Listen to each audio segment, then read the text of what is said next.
Admiral John Carter stood at the large window of Lunar Command, looking out at his old ships. These vessels once protected Earth with pride and power. Now they just floated silently in space, showing scars from battles fought many years ago. The newer alien-built ships were supposed to replace them. They're going to destroy them all, Commander Lisa Wright said as she walked up beside him. The vote happens tomorrow. Carter frowned, deep lines appearing on his weathered face. Those ships saved humanity during the Proxima War. He turned to face her. And now politicians think fancy alien technology will protect us better than our own machines. The Alliance seems convinced, Wright replied with a shrug. Our diplomats say the Dravid hegemony only respects the newest technology. The hegemony respects strength, Lisa, not shiny toys. Wright looked back at the old fleet. They do look outdated compared to the Centauri vessels. Outdated?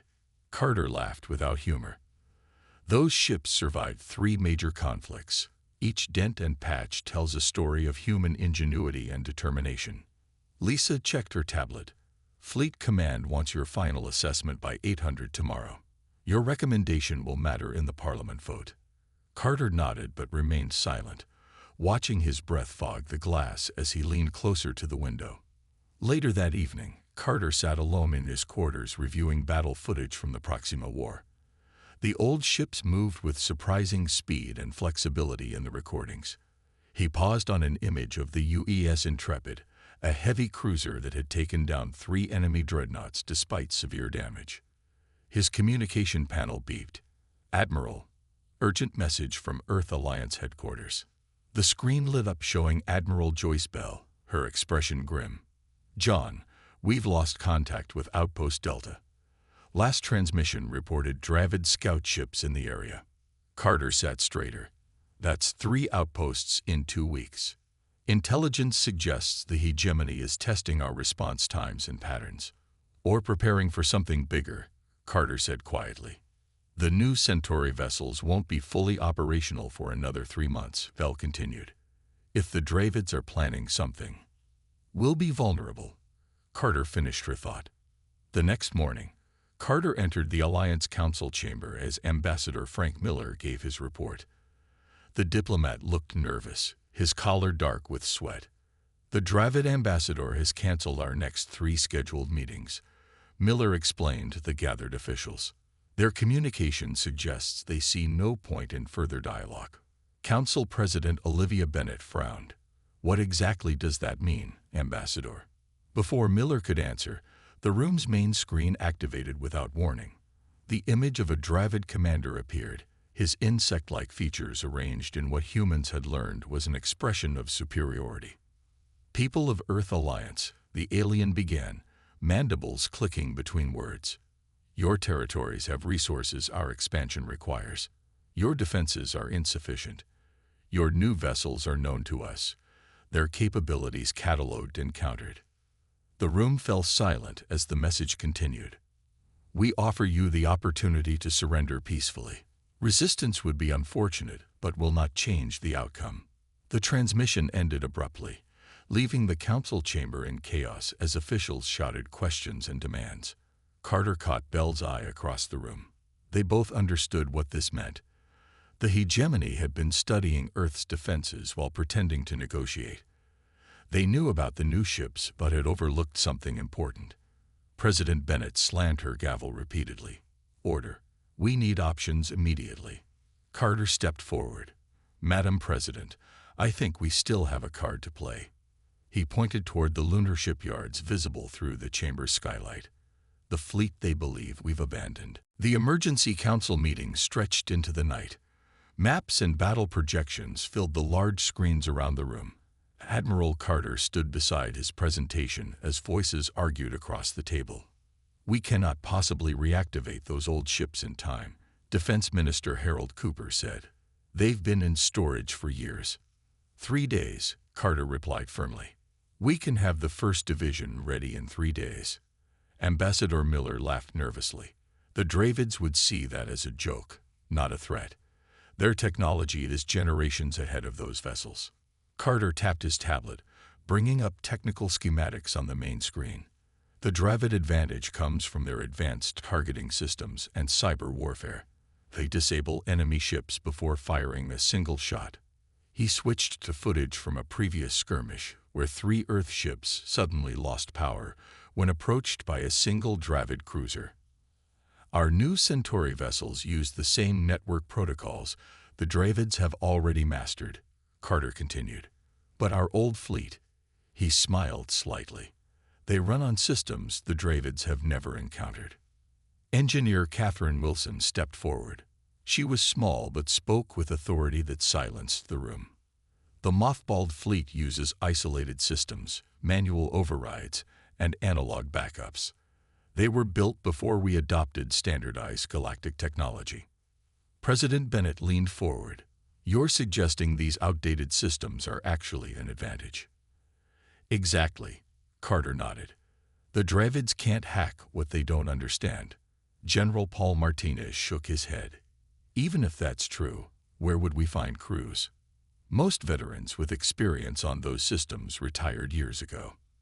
Then we bring them back, Carter said simply. Emergency recall of all veterans with experience on pre-Centauri vessels. The room erupted again in debate. President Bennett raised her hand for silence. The Dravid ultimatum gives us 1 week before they begin their annexation of our outer colonies.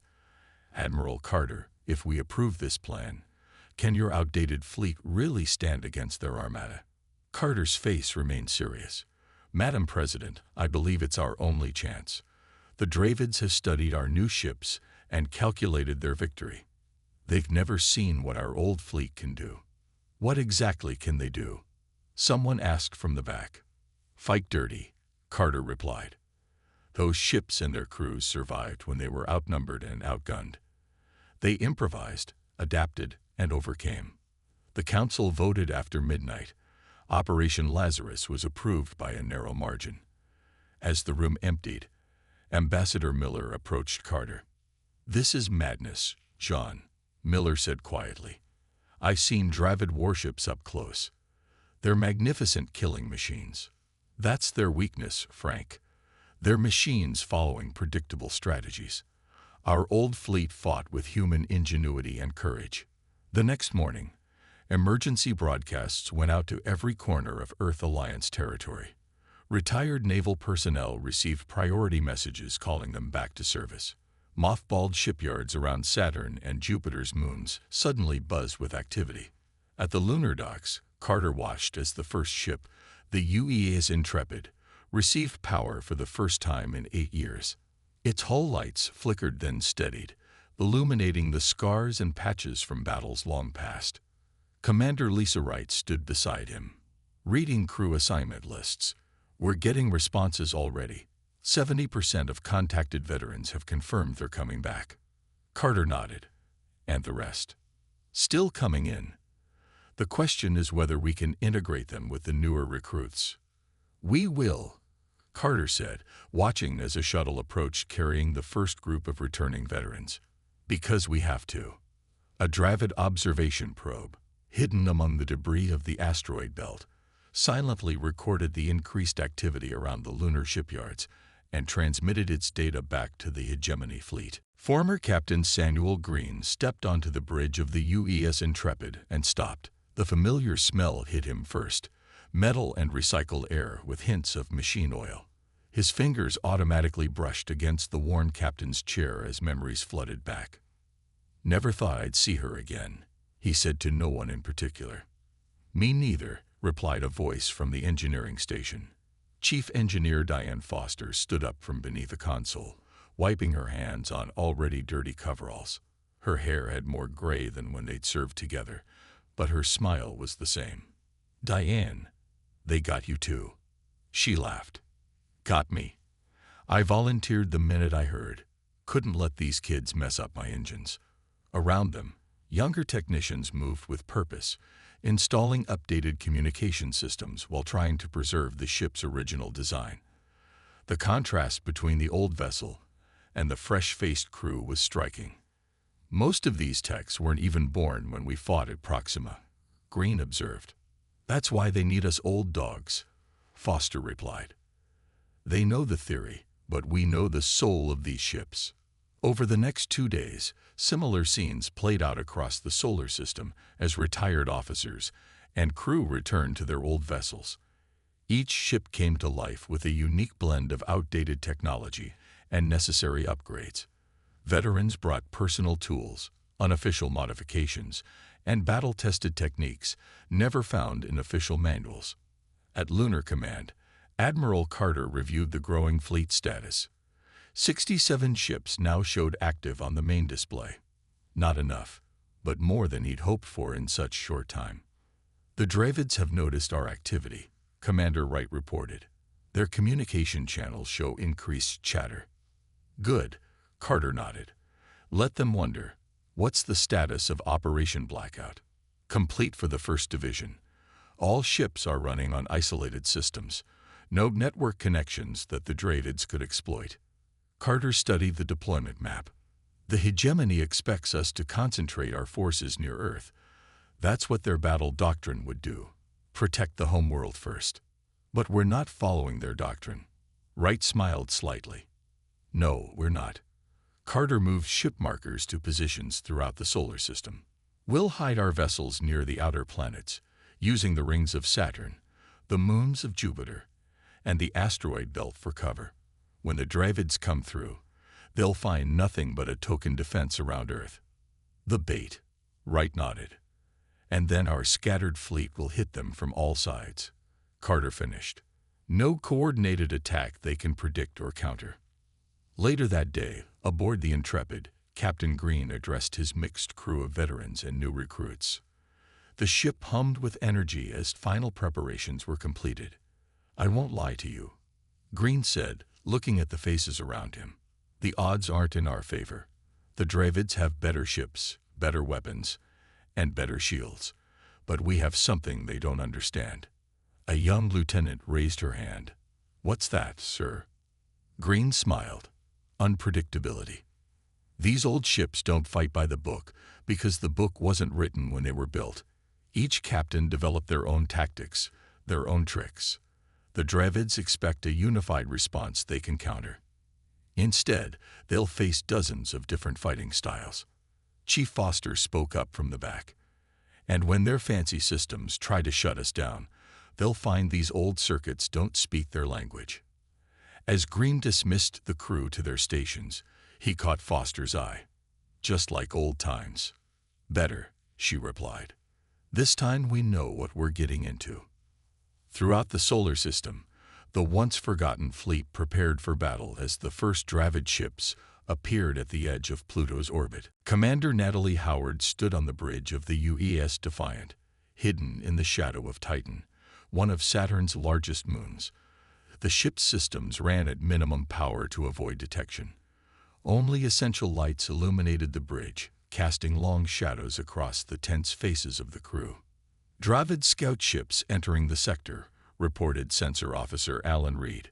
3 light cruisers, standard search pattern. Beside Howard stood George Butler, her former XO and now tactical advisor. The gray-haired veteran leaned forward, studying the tactical display. Just like at Proxima, Butler muttered. They still use the same approach vectors. Howard nodded. Some things never change. She turned to communications. All ships in Saturn Group maintain emissions control. Let them pass through the minefield. Throughout Saturn's rings, 20 Earth vessels waited in silence. They had planted hundreds of simple mines, little more than metal containers filled with explosives and basic motion sensors.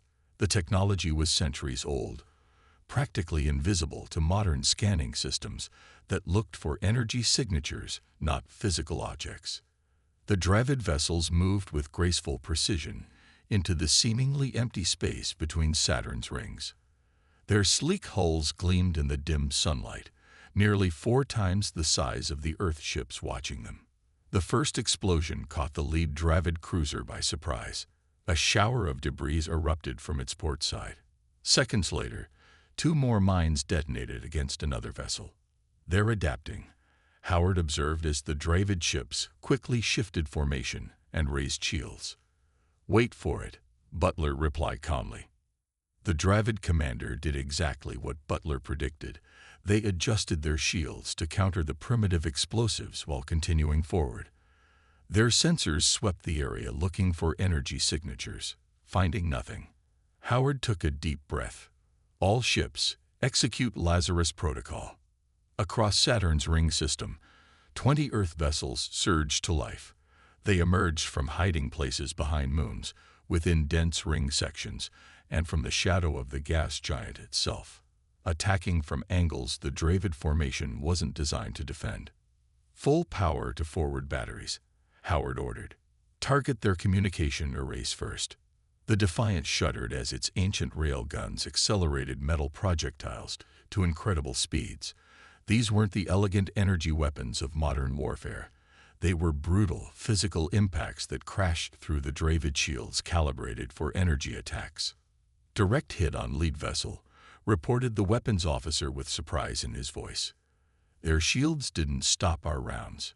Butler smiled. They're designed to disperse energy, not block physical objects. Their armor is thin. They rely on those shields. Across the battlefield, other Earth ships reported similar successes. The Dravid vessels tried to coordinate a response, but each Earth captain followed different tactics. Some charged directly at the enemy, others fired from maximum range, and still others executed maneuvers the Dravid combat computers classified as irrational and struggled to predict. They're trying to hack our systems, reported the Defiant's communications officer. I'm getting weird signals across all frequencies. Let them try, Howard replied. Our critical systems aren't connected to any network they can access. A massive explosion lit up space as one of the Dravid cruisers lost containment on its main power core. The remaining enemy vessels began an organized retreat, firing covering shots as they withdrew. They're running, someone shouted. Several crew members cheered. Not running, Butler corrected. Regrouping. They'll be back with a better plan. Howard nodded. And we'll be ready. All ships, power down and find new hiding positions. They'll come back looking for us exactly where we just were. As the Earth vessels disappeared back into the rings and moons, a message arrived from Lunar Command. Similar surprise attacks had succeeded at Jupiter and in the asteroid belt. The first round had gone to Earth's outdated fleet. The Dravid Supreme War Council gathered in their flagship's strategic chamber. Holographic displays showed the current positions of their fleet, now scattered across the Earth solar system. Red markers indicated damaged or destroyed Dravid vessels. Impossible, hissed Sub-Commander Vax, slamming his clawed hand on the table. How could their obsolete vessels cause such damage? Strategic analyst Mord moved forward, his tall, thin frame casting a long shadow in the dim blue light. The humans are using vessels our intelligence dismissed. Their tactics are unpredictable. Explain, demanded Fleet Admiral Zorith. The Admiral's scared face remained calm, but his inner eyelids blinked rapidly, a sign of intense concentration. Mord brought up battle footage from the Saturn engagement. Each human ship fights differently. There is no pattern to predict. Some charge directly, others hide in ambush. Our combat computers cannot calculate their next moves. Their technology is primitive, Vax insisted. Our ships are superior in every way. Primitive but effective, replied Zorith. Their projectile weapons bypass our energy shields. Our cyber attacks fail against their isolated systems. The Admiral leaned forward. And most concerning, they are fighting with desperation we did not anticipate. In Earth's orbit, Admiral Carter received updates from across the solar system. The Dravid main fleet had finally arrived, bypassing the outer planet defenses and heading straight for Earth as predicted. They're moving faster than expected, Commander Wright noted. They must have analyzed our earlier tactics. Carter nodded. They learned quickly. That's why we need to keep changing our approach. He turned to the communications officer. Send the signal to begin Phase 2. As the Dravid Armada approached Earth's moon, they encountered only token resistance, exactly what they expected after breaking through the outer defenses. Their sensors detected the new Centauri vessels in Earth orbit, still not fully operational. The Dravid commander opened a channel to Earth. Your resistance has been noted but is futile. Surrender now to prevent unnecessary destruction. At Lunar Command, President Bennett looked to Admiral Carter, who nodded slightly. We request time to evacuate civilians, Bennett replied to the Dravid ultimatum. You have 6 Earth hours, came the response. As the Dravid fleet held position, waiting for the deadline, they failed to notice small objects moving slowly from Earth's surface. Hundreds of ordinary transport ships, cargo vessels, and civilian craft began heading away from the planet. The humans are evacuating as expected, reported a Dravid sensor operator. Sub-Commander Vax watched the exodus with satisfaction. Their spirit is broken. Prepare boarding parties for the Centauri vessels. We will claim their technology intact. What the Dravids didn't realize was that each civilian ship carried something unexpected: veteran Earth soldiers and small but powerful explosive devices. As the 6-hour deadline approached, these ships moved closer to the Dravid fleet, appearing to be fleeing in panic. Back on the Saturn battlefield, Captain Samuel Green and the UES Intrepid led the remaining Outer System Defense Forces on a desperate push toward Earth. Engineering reports engines at 110%, reported his first officer. Chief Foster says they'll hold together, but she's not making any promises beyond that. Green smiled. Tell Diane that's all I need. Just get us there in time for the party. Throughout the solar system, the scattered Earth vessels began converging on the home planet from all directions. The Dravids had concentrated their forces, expecting a final conventional battle, not realizing they had walked into a trap. As the deadline arrived, Admiral Carter gave the command everyone had been waiting for. All ships, execute Operation Trojan. May God have mercy on us all. The civilian vessels scattered among the Dravid fleet suddenly changed their flight patterns. Rather than continuing to flee Earth, they accelerated directly toward the nearest enemy ships. At the same time, hidden compartments on these transports opened, revealing military personnel in spacesuits who began launching themselves toward the Dravid vessels. What is happening? Demanded Fleet Admiral Zorith as alarms blared across the command deck.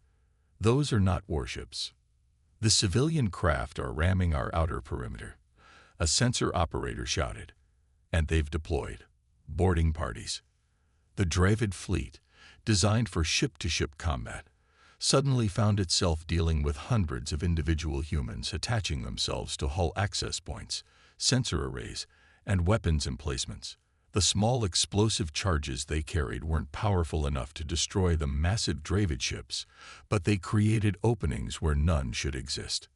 This is not proper warfare. Sub-Commander Vax protested, watching as humans in simple spacesuits cut their way into a nearby cruiser. They cannot possibly hope to capture our vessels with hand weapons. They don't need to capture them. Zorith realized too late. They only need to disable them. Inside the Dravid ships, Earth soldiers moved with purpose. Their targets weren't the crews but specific systems: navigation controls, shield generators, weapons targeting computers. Some teams simply planted explosives and retreated. Others manually overrode systems and locked them down with primitive mechanical devices the Dravids couldn't easily remove. As this close-quarters chaos unfolded, Admiral Carter gave his next command. All warships, execute final approach. Target any vessel still combat-capable.